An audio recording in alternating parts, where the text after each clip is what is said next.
Saudara-saudara Kristus, Merry Christmas, Happy New Year kepada kamu semua. Dan Christmas satu hari besar di gereja kita. Sebab itu semalam punya misa lain pembacaan, pagi ini misa lain pembacaan. Tapi dua-dua misa pembacaan pun terpenting. Sebab itu kita pilih itu pembacaan terpenting dari semalam dan pagi ini. Semalam punya pembacaan dari Sankti Lukas bab 2. Pagi ini pembacaan Injil dari Sankti Yohanes bab 1. Tapi kita pun baca pembacaan kedua hari ini dari surat Ibrani bab 1. Sebab di sana sama-sama Injil memberitahu kita sabda Allah. Semalam pembacaan Christmas Eve dari Injil Lukas bab 2 memberitahu satu yang penting. Memberitahu kita Allah jadi manusia. Jadi makanan manusia untuk manusia yang dosa, supaya manusia tidak berdosa dan mati, supaya melalui turunnya Allah manusia tidak berdosa dan hidup. Penting. Pagi ini Injil dan pembacaan kedua pun memberitahu kita penting. Allah menampakkan dirinya di penciptaan. Allah menampakkan dirinya di agama lain. Allah menampakkan dirinya penuh di Jesus. Di Jesus. Sekarang kita tengok Injil semalam, Christmas Eve, Lukas bab 2. Di sana memberitahu kita itu malaikat menampakkan dirinya untuk gembala. Dan itu kemuliaan Allah, cahaya, terang itu gembala. Dan itu gembala takut. Tetapi malaikat kata kepada mereka, jangan takut. Saya ada kabar gembira untuk semua orang. Hari ini di Bandar Daud dilahirkan Juru Selamat. Dialah Kristus. Dialah Tuhan. Dan ini tanda-tanda kau boleh nampak dia. Bayi dibungkus untuk kain panjang. Dan dia diletak tempat makanan binatang. Ini penting ya. Ini 3 kali semalam Injil cakap dan tadi misal Fajar pun cakap 3 kali. Apa Sankti Lukas semalam memberitahu kita? Dia dibungkus oleh kain panjang. Bahasa Inggris, swaddling clothes. Artinya Allah jadi manusia. Ini boleh dibaca buku kebijaksanaan, bab 7 ayat 4 sampai 6. Dia diletak tempat makanan, kotak makanan binatang. Artinya dia jadi makanan untuk manusia. Dan ketiga yang terpenting, malaikat tidak menampakkan dirinya untuk padri-padri suci. Malaikat tidak menampakkan dirinya untuk padri-padri suci. Sebaliknya, malaikat menampakkan dirinya untuk orang dosa. Itulah gembala. Gembala tanda orang dosa. Mengapa? Sebab gembala miskin, kotor. Miskin, kotor, tidak mandi, sakit kulit, pencuri. Dan kerja mereka orang lain tengok rendah macam orang palsu, pembunuh cukai. Itulah gambaran tanda orang dosa. Itulah saja Lukas mau memberitahu kita. Allah jadi manusia, jadi makanan manusia untuk orang dosa, supaya orang dosa tidak berdosa mati. Supaya orang dosa melalui surga Allah berhenti dosa dan hidup. Inilah kabar gembira. Sebab itu, Injil semalam memberitahu kita, tiba-tiba banyak malaikat datang. Dengan itu malaikat pertama. Dan mereka puji Allah. Bukan puji manusia, sebab bukan dari manusia. Puji Allah. Dan kasih penyelamatan untuk manusia. Itulah Injil memberitahu kita. Tiba-tiba malaikat nyanyi. Glory to God in the highest heaven. Peace to men who enjoy His favor, His blessing, His grace. Kemuliaan kepada Allah di surga tertinggi, tinggi dan damai, shalom, penyelamatan untuk orang diberkati oleh Dia, dikarunia oleh Dia, di favor oleh Dia. Artinya penyelamatan, pemberian percuma, Christmas present dari Allah kepada kau dan kepada dunia. Inilah kabar gembira, inilah Christmas kita gembira. Joy to the world, tadi kita janji. Penting lagi, semalam Injil memberitahu kita tentang Caesar Augustus, Kaisar Augustus.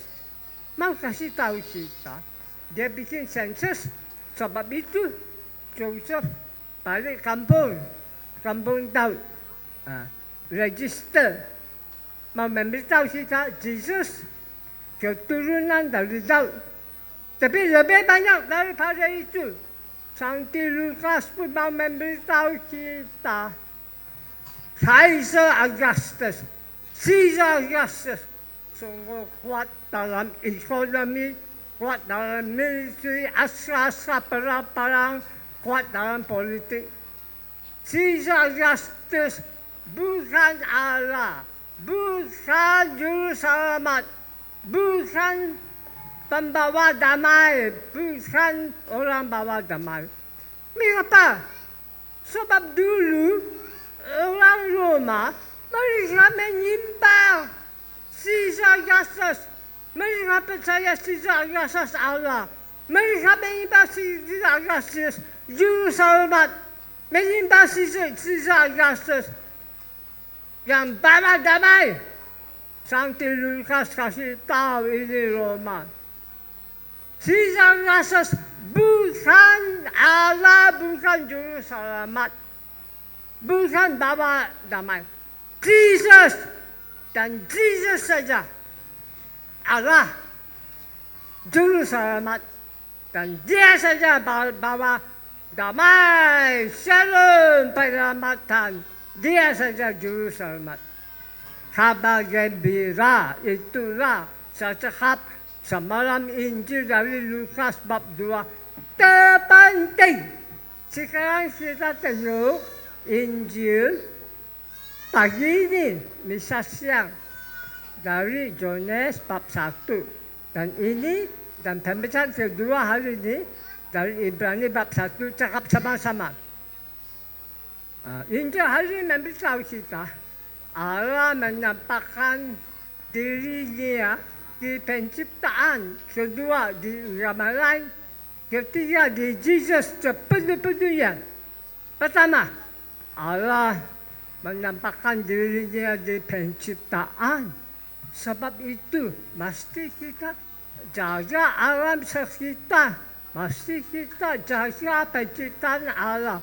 Allah mencipta kita, ikut rupa dia. Sebab itu macam Allah. Mesti kita menciptakan kehidupan, bukan membinasakan kehidupan. Mesti kita macam Allah, membina kehidupan. Dan Allah mencipta kita. Bahasa Inggris, jadi steward, jaga penciptaan dia. Allah yang Tuhan penciptaan, bukan kita. Kita steward, tolong Allah jaga penciptaan dia. Sebab itu jangan potong pokok, tanam pokok. Jangan pakai fossil fuel, pakai renewable energy, solar energy. Jangan membunuh lain-lain binatang. Jangan kasih pollution, laut, tanah, udara.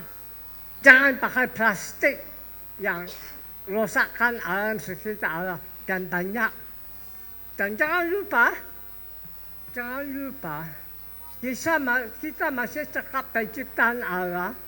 Jangan lupa, penciptaan Allah yang tertinggi dan terpandai itu manusia.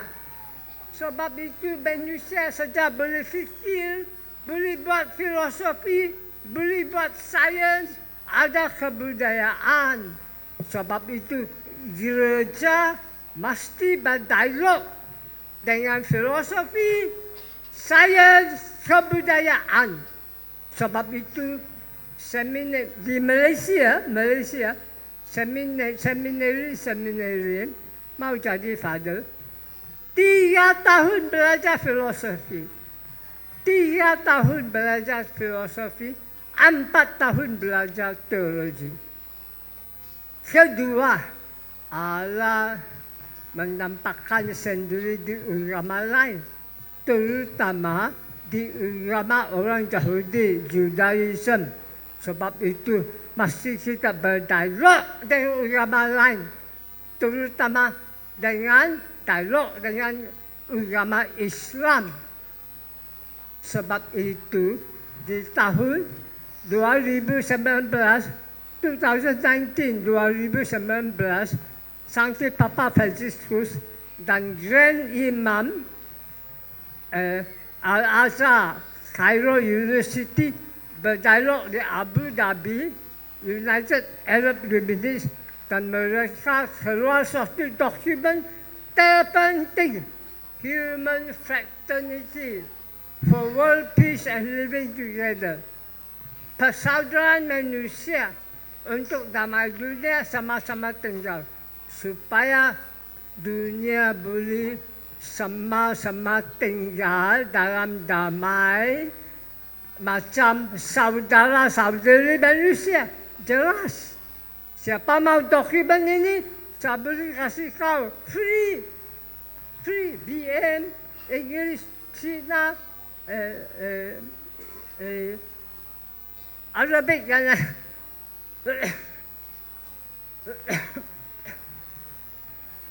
ketiga yang terpenting, Allah menampakkan dirinya penuh dalam Kristus. Sebab itu mesti kita umum kabar gembira supaya dunia percaya dan diselamatkan. Kalau hari ini kita baca Injil panjang, sana memberitahu kita Allah kasih undang-undang melalui Musa. Allah kasih grace and truth, karunia dan kebenaran, artinya cinta dan taat melalui Yesus. Undang-undang Musa tidak boleh selamat dunia. Kau sendiri tengok dunia hari sekarang. Undang-undang Musa tidak boleh selamat dunia. Perang-perang, bunuh-bunuh, membinasakan saja. Cinta taat saja, Allah boleh selamat dunia. Itulah mesti kita mengumumkan kabar gembira. Christmas untuk dunia. Sebab cinta taat Allah boleh selamat dunia. Mesti umumkan cabang Christmas untuk dunia supaya dunia percaya dan diselamatkan. Dengan kabar gembira ini, saya beritahu satu kali lagi happy and a blessed Christmas and a happy and a blessed New Year. Amen. Tuhan memberkati kamu. Amen.